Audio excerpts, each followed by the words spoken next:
Hello, everyone. So I hope you can see my presentation. And thanks a lot, Ulrich, as well for your presentation. It was really interesting, and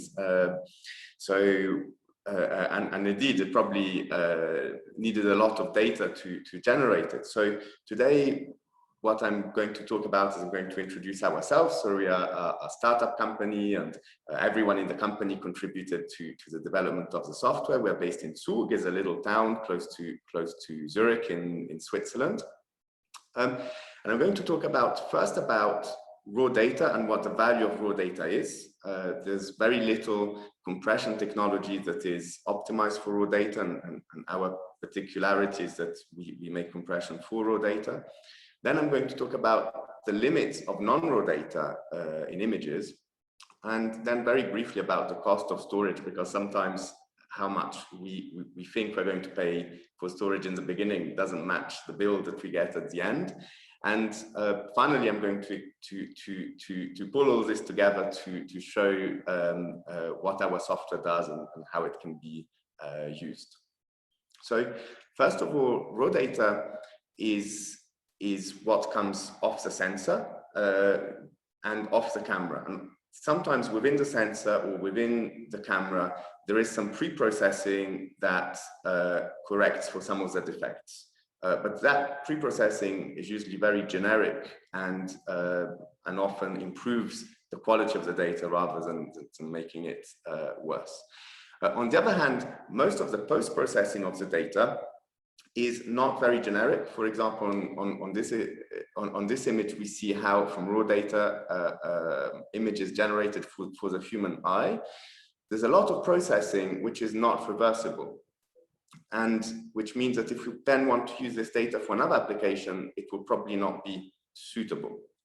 So the specificity of raw data, because everyone keeps raw data, but no one really knows, I mean, not everyone knows why it's so much better. And actually, if you look at it, sometimes it will appear that it's more noisy. However, more noisy doesn't necessarily mean, and more ugly, like the picture we saw earlier, but more noisy and more ugly to look at doesn't mean that there's less information in it. There's actually more information in it, and it can be recovered through all types of algorithms, and that's why machine learning and all sorts of even like classical image restoration algorithms are being so popular, because they can recover different aspects that are hidden in the data. So here you can see that an accurate but not precise raw data can be averaged, for example, to find across 2 dimensions a point, this little green cross in the middle, that is much more accurate. Whereas if you process the data to increase your precision, you might lose in accuracy. And then it means that if you're suddenly looking for a different property, you won't get it. So raw data this has got to do with the uncertainties of the measurement. So here is a measurement from our lab where we put a very precise average photon number on a sensor, and for each pixel we plotted the outcome values. And so you see that for the same input, you get a variety of outputs, and that's got to do with the nature of the light itself, as well as with the nature of the electronics. So the best approach is to really track this raw data, and the sensor doesn't introduce any correlations across the pixels. So this data is metrologically correct. The values are independent, and as well, they are unbiased.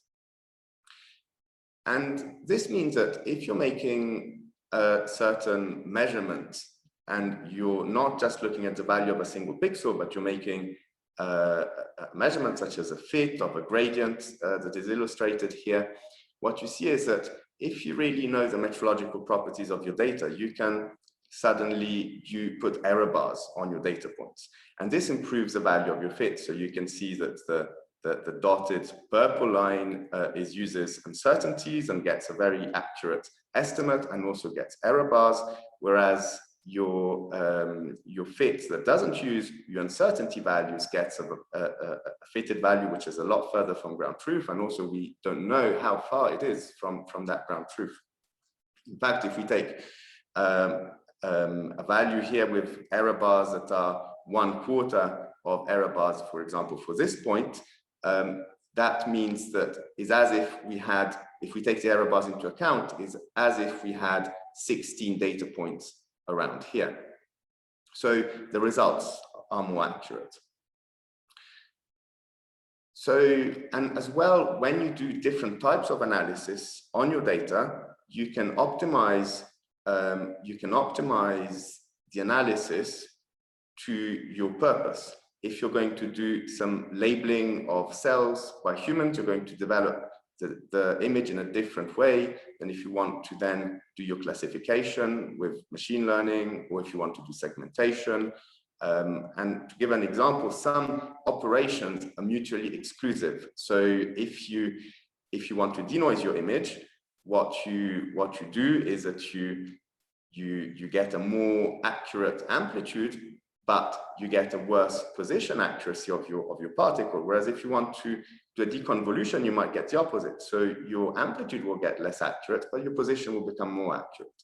And in general, as there is more and more data, and we don't have time to look at it all with the eyes, we want algorithm to look at it, and different algorithms may even use different components. So this data is from a collaboration we have, and actually each one of those differently developed images is useful for its purpose, and the final results depends on each one of those.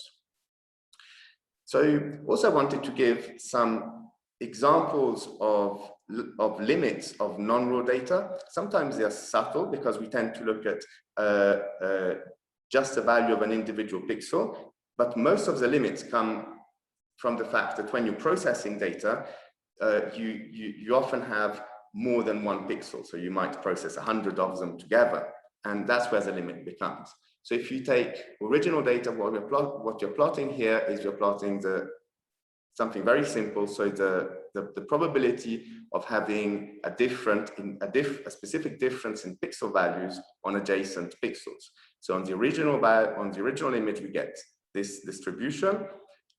With our compression, we get this distribution, and with JPEG 2000, you see that the distribution is completely changed, and actually dark pixels have no difference from their adjacent values. And this is catastrophic because it means that if you want to improve your signal to noise by averaging adjacent pixels, you can't, because you can average as many as you like, but because they have the same value, they will always give you the same output.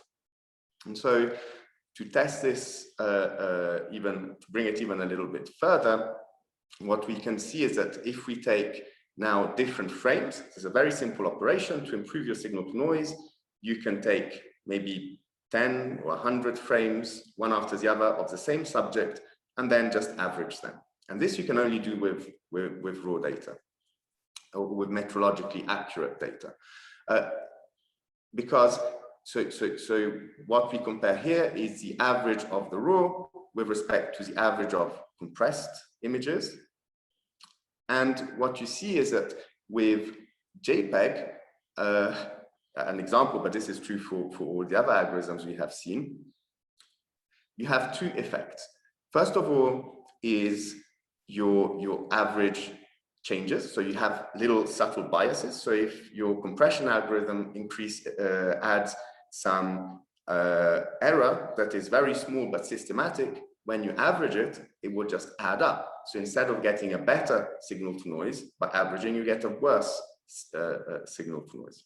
And the other bad aspect is that usually those errors, which are indicated by the side lobes of this red curve, those errors, if they were distributed over the entire image, it might still be okay. But the problem is that usually exactly where you don't want them. So in areas of high detail that might be of interest to you, or in dark areas where you already have very low signal to noise, so where you don't want to lose anything.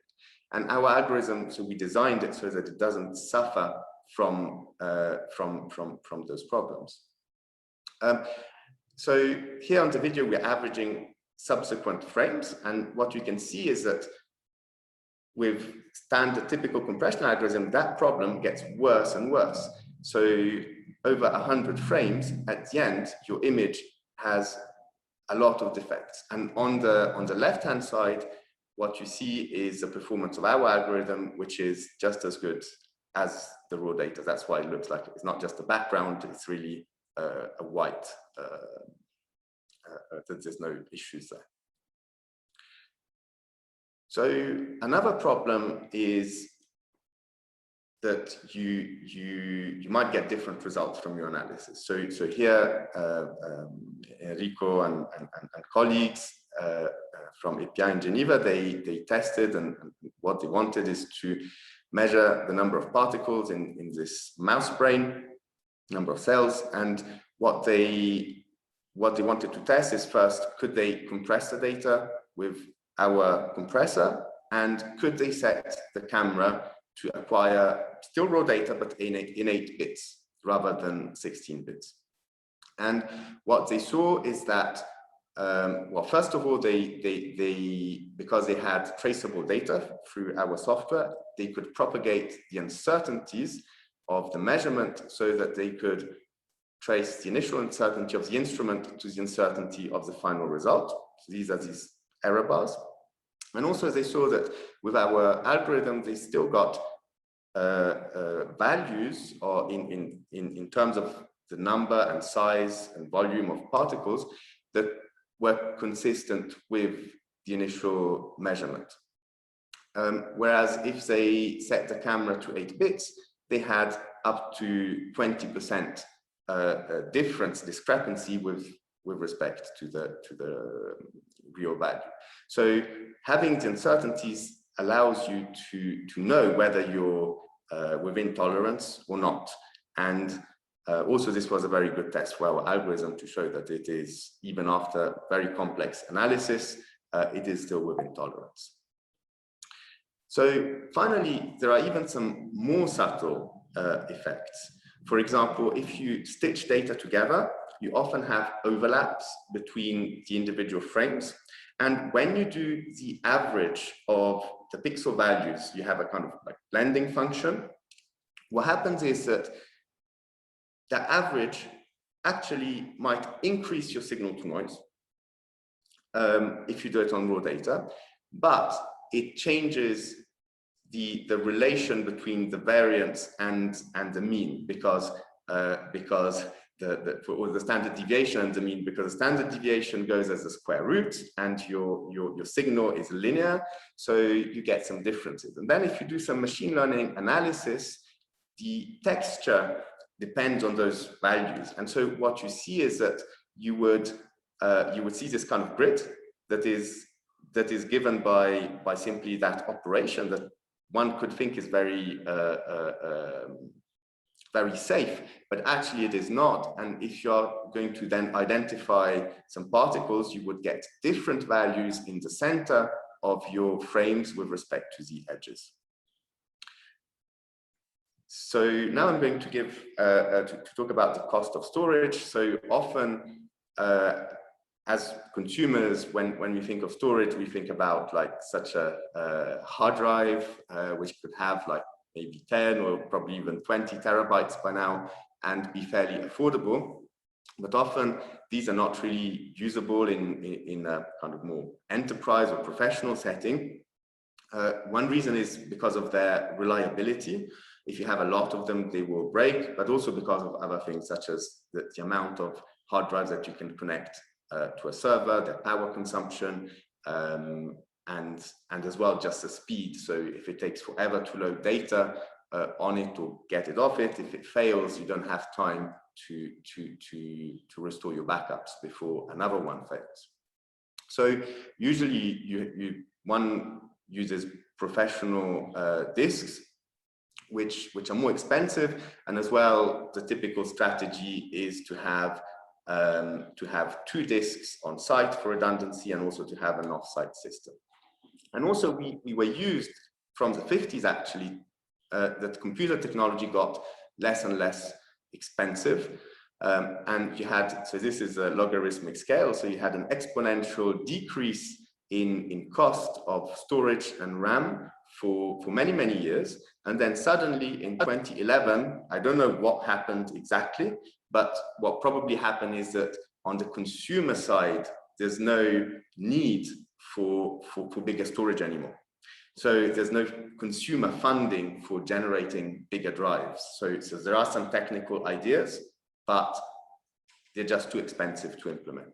And so from 2011, the price of storage has very close to stabilized, both for disks and RAM. And because many professional applications are going from spinning disks to solid state drives, the price has actually grown. So, and also the price of the actual disks is often not the dominant factor. The cost of administering IT infrastructure is usually fairly high. So our customers count 2 petabytes, one employee per 2 petabytes. The floor space can have a significant cost because you need the data to be close to where you work, because the connections are not fast enough. Electricity, like we have a calculator on our website, you can check how many tons of CO2 a terabyte generates for a project. But if you have a 5-year project, a typical cost that we see would be of €1,000 per terabyte on premises, that you have to pay in advance, however. So if you plan to have a petabyte, you have to buy it on day one, and about double that on the cloud, but is more pay as you go. So now we saw that raw data is great. On the other hand, it costs a lot to store. So that's a solution that we try to bring to the market, and all compression algorithms up to now had been thought for the human eye and not to lose visual, how nice a picture looks, but there is very little developed for actual data analysis, whereas most images, just because there are so many, will never be seen by a human because we just don't have time to look at them all. So what we've looked at is we've looked at where does, what takes up space in a file. And it turns out that light itself, because of its quantum nature, has a lot of noise in it. So that's why if you, and half of the bits in a file are typically noise. And the actual signal is quite small, especially in microscopy, where the images are fairly blurry because we try to magnify them a bit more than maybe we can physically. And so what we see is that if we take an image, we put a lossless compressor, we get a factor of 2 compression at most, and that's because there is this incompressible noise that is there. So how our technology works, in order to guarantee that we keep the raw properties and the accuracy of the measurement, is that we don't denoise the data, we don't introduce any correlations, we take every pixel individually, so that we can exhaustively test the performance of the algorithm on the individual pixel and then validate the whole compression pipeline. And we replace what was random noise from the light with pseudo-random noise that has exactly the same structure. So as you see here, so this, we had some noise in the measurement. So we can reproduce a measurement that is the same as that, where the actual information part is unchanged, but the noise part is different, but statistically identical. So for this, we need to calibrate the sensors. It's quite some upfront work, but we've done it. We have close to 100 sensors in our database, which is basically all of them. And once that is done, once that noise is replaced, what you have is that you can apply lossless compression, and now your compressor doesn't need to store the noise anymore. It knows it's just like encoded as a single number that represents that random, pseudo-random noise generator. And so this means that we can preserve the signal, but the noise is reduced very strongly. So in practice, there is a little bit of loss, which is given by the fact that there is an overlap between the signal and noise components. So this loss is 1.2 dB, and that's equivalent if you have like a standard, like, you know, a consumer camera, to an increase in ISO of 15%. So if you shoot at ISO 100, it's as if you had set your camera to ISO 115. And this graph, what it represents is like this, your signal to noise model. So if you have a perfect sensor, this is the signal to noise that you would get for specific illumination. That is limited by real sensors. And what we get with our Jetraw compressor is that we have a model, the output data matches the same model as a real sensor, which is very slightly offset from the one you really had, but that sensor could have been, you know, out of 100 cameras, maybe it, you know, one of them would have had exactly that noise model as our compressed data has. So the other thing is that we embed the noise model within the actual data itself, because what this allows you to do is to use the error bars in your measurement later. And if you're doing, you know, even like cell tracking, you can, if you know very exactly, well, is that some noise or is that like signal from the cell, you can much more accurately decide, well, the cell moved that way or not. And this you can do with pretty much any type of analysis. So what you gain from having an accurate embedded noise model is way, way more than what you lose by the tiny overlap between signal and noise here. So performance-wise, our base algorithm had a 10-to-1 compression, but we noticed that our customers, if they now can store 10 times more data, they also need to process everything 10 times faster. So there is usually a trade-off between compression speed and compression ratio. And you can see this with the classical algorithms. So the faster you are, the less compression you have. And we started off at 10-to-1, and we traded off some of that very high compression ratio to gain some speed. So now we are about 10 times faster compression and 5 times faster and 5 times better compression. Microscopy is also where it works best. Again, because the core algorithm is lossless, it means that if there is some information there in the beginning, that information will be preserved. And so, you know, if you have a very rich image, such as what you get from aerospace with a lot of detail, then that information has to stay in your file. And yeah, it's the compression ratio is not as strong. So we kind of, for now, we call this metrological compression. It preserves your data, your errors remain independent, your output data is completely equivalent and indistinguishable from raw data. It's not bit accurate, but on the other hand, it does embed your sensor model so that you can make use of your error bars. So the typical compression ratio we get is 7-to-1 at very, very high speed. Also, we've now integrated in many different software like libraries, operating systems. In practice, it's not a file format, it's a codec, so you can have TIFFs and HDF5 files that are compressed with our technology. Those two file formats support codecs, so all you have to do is install the codec and then you can open our files. We also have a GUI for quick testing mainly, and a command line so that if we're not integrated in your system, you can still use a command line to integrate it some other way. So we're also very grateful to our first customers and partners who helped us to bring the product what we think is to the right place and the right direction.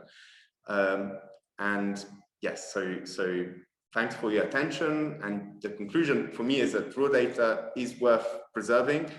and that we hope that with our product, it makes that a lot easier and faster and more efficient. And if you have any questions, feel free to write to me, to look on our website as a demo if you would like to try it out, or contact Michael if you need a little bit of help with the demo. So thanks.